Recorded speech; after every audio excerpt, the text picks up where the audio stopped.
안녕하세요. 5월 22일자 신문일기를 진행할 국제신문권 용희 기자입니다. 오늘은 한낮에 25도까지 오를 정도로 무더운 날씨를 선보일 것 같고요. 미세먼지는 보통 수준입니다. 그럼 신문일기 진행해 보도록 하겠습니다.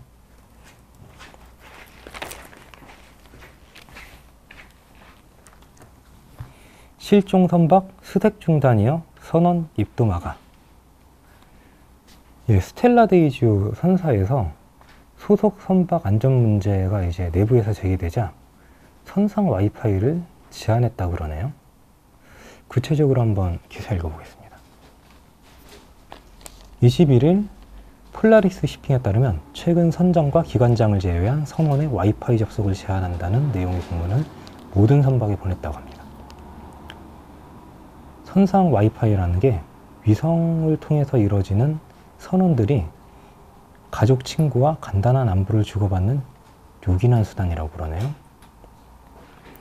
이 폴라리스 시핑은 스텔라 데이지오 침몰에 이어서 다른 선박의 선체 균열 사실이 외부로 유출되면서 입단속 차원에서 이런 조치를 취한 걸로 알려졌습니다.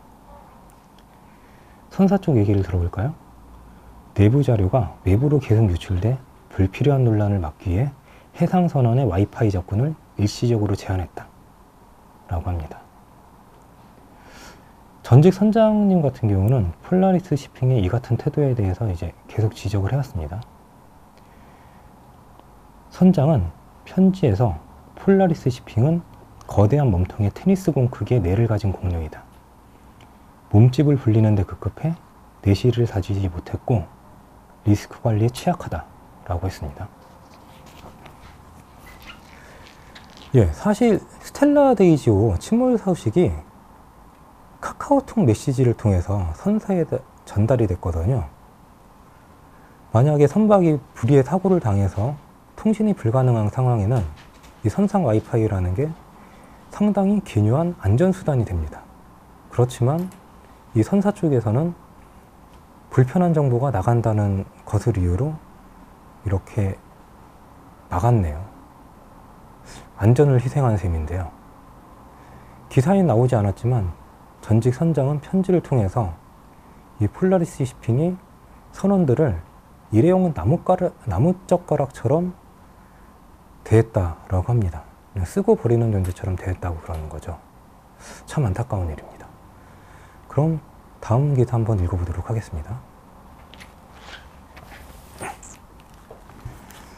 소음민원 빗발 서면 단속 놓고 골머리. 부산의 명동이라고 할 수 있는 서면에서 이제 호객 행위가 확성기로 심각하게 이루어지는데 주말 밤에는 소음 기준치를 훌쩍 넘는다고 그럽니다. 그렇지만 이게 과태료 부과를 못하고 협조 요청만 한다고 그러네요. 한번 구체적으로 기사 한번 읽어보겠습니다. 21일 오후 부산 진구 GD스테와 신관 주변 한 클럽에서 실외에 설치한 앰프로 음악을 시끄럽게 틀었다. 이에 질세라 다른 클럽과 노래방, 휴대전화 판매점도 음악을 트는 바람에 거리가 소음으로 가득 찼다. 지나던 시민은 옆 사람과 대화가 불가능할 정도라고 하네요. 바로 이제 담당 구청인 부산 진구의 환경복지과 얘기를 들어보겠습니다. 소음 진동 관리법에 따라서 행정청부하기가 어렵다고 합니다. 과태료를 부과하려면 개별 점포의 확성기 소음 정도를 각각 측정해야 되는데 다른 점포의 확성기를 모두 끄지 않는 한 측정이 불가능하다고 합니다. 그래서 지금까지 소음 과태료 부과가 전혀 없었다고 합니다.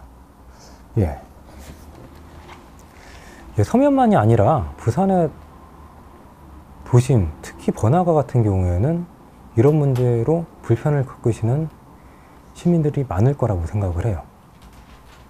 저만 해도 지나다가 갑자기 외부 스피커가 꽝 크게 틀려 나와가지고 놀랐던 적이 한두 번이 아닙니다.